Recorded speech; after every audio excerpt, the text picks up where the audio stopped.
So I'll give you a client story, and the client's been with me for 15 years. So I went in, he's a dentist, very famous dentist here. And at the time, he was $1 million in debt with his practice and his tuition for dental school and all this kind of stuff. I was in getting major dental work done. And he starts talking to me about like all the struggles and depression, how hard it is and all this stuff. And I'm like, I can't talk back to you. And so we finally get done. He's done with it. And he goes, I want you to be my coach. I want you to help me to do this. And so what happened was that he was raised in a very dysfunctional family situation.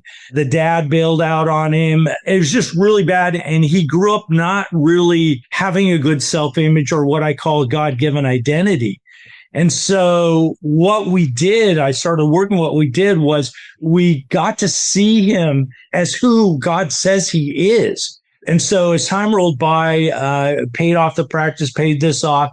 And so now, 15 years later, he's the number one dentist in the Northwest in 3 states. He is a brand on TV. He literally, we go to dinner and I can't have dinner with him because everybody's, there's doctor, it's like, but it all transformed because his thinking went from being a child of poverty and that he was never going to be good enough and couldn't do it or whatever to this of who he really is, which is this amazing dentist that transforms people's lives by transforming their smiles.